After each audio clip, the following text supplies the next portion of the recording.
Good morning, I'm Peter Byers, and a few weeks ago, weeks, some time ago, I made a video that spoke about bad things all coming in threes.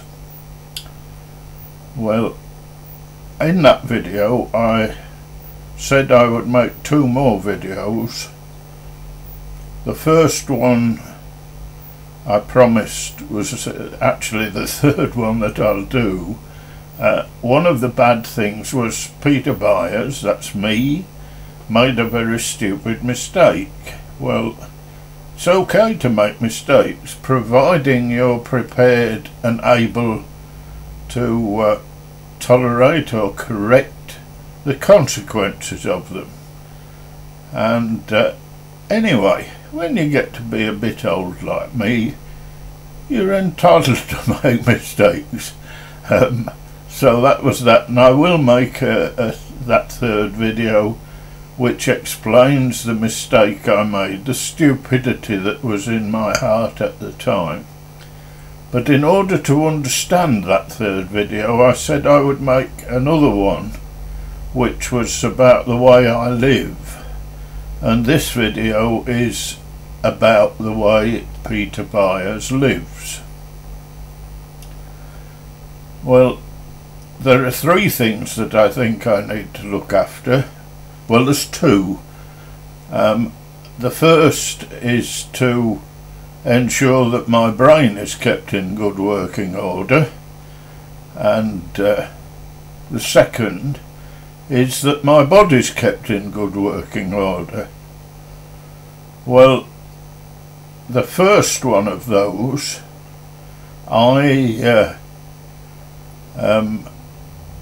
do that by sitting at a keyboard or looking at a screen and reading or typing.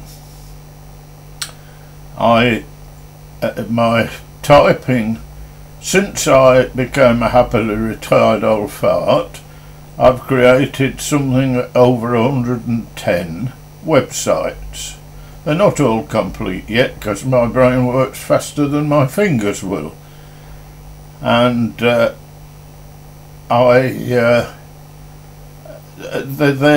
some of them are having good use made of them, and others, because they're not complete, aren't making, nobody's making much use of them at all. But anyway, I'm sure in my heart that keeps my brain in a bit working decent order. Now then I talk about my body. Well, I'll split that into 2 parts. The first is activeness, so moving. Well, I used to do at least 2 miles walking every day, 7 days a week. I have to confess that recently a shortage of iron in my blood has made me a bit lethargic, and I don't do quite as much as I ought to or would wish to, but I will. And the second part of keeping the body good is eating good food, well, appropriate food.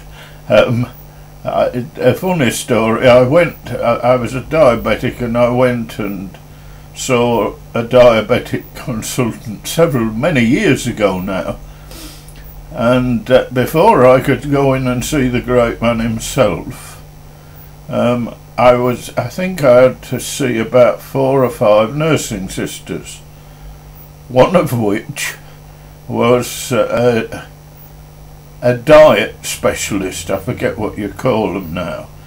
And she said, you're not paying much attention, Peter Byers. And I said, well, for the past 60 years-ish, I've been feeding myself, and I keep alive, and I do it quite well.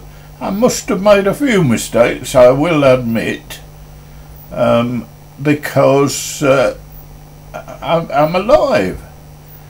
And I've got to say to you that if I've got a choice of eating masses of rabbit food and living to be 100, or carry on eating what I like to eat and I last for another couple of weeks, then I think I'd better get the box on order now.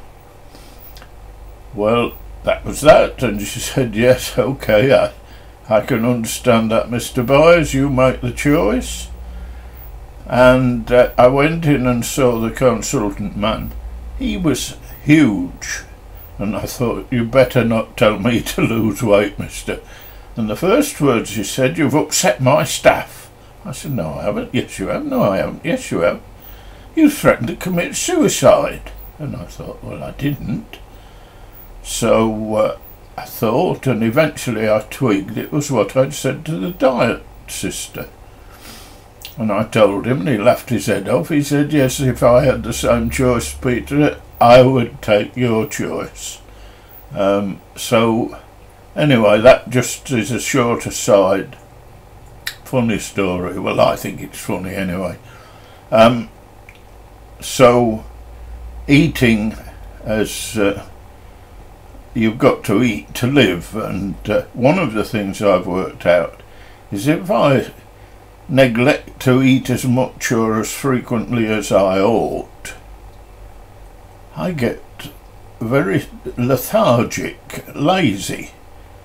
So I've worked out I need to eat sufficient to keep laziness and lethargy away.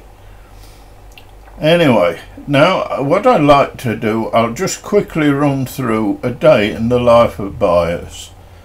Well, I've got a very nice armchair. It fits me beautifully, and it's comfortable, and I can have a quick ziz if I feel like it, and I've got a good comfortable bed. Now, I go to bed anywhere between 10 o'clock and I don't know, it's unusual if I'm much after 11 o'clock. Well, I've got a technique. When I awake, I ask myself a question. If I stay in bed, will I go back to sleep? And if the answer is no, I won't go back to sleep, then I say, right, that's it.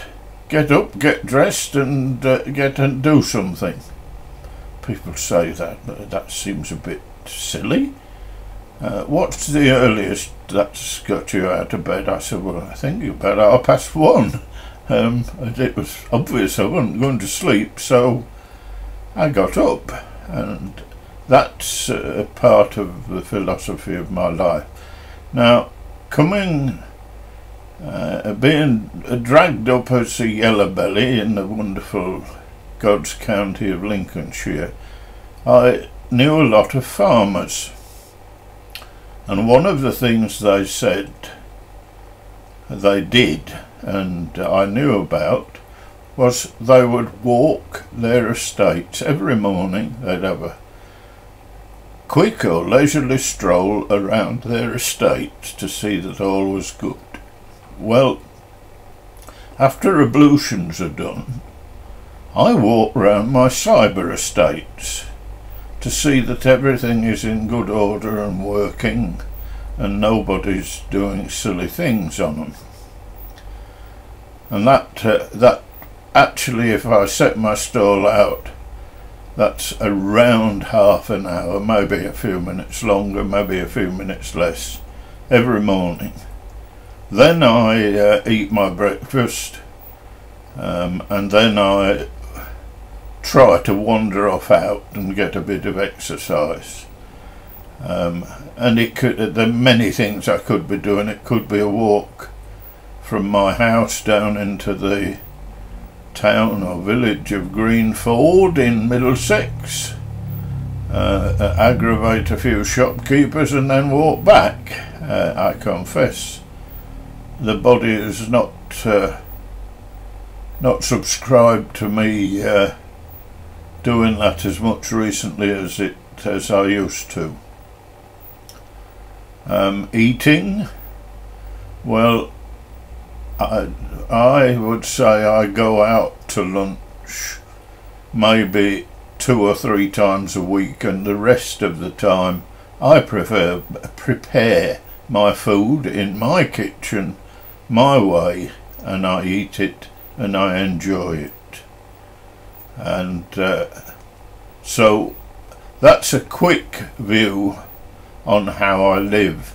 And because the silly, stupid mistake I made was to do with my cyber estates, it seemed sense to tell you where cyber estates and keeping the brain active fit into my life. Well, that's the end of my rambling. I hope it doesn't bore you too much. Might even have raised a smile occasionally. But that's it. Thank you for watching. Goodbye.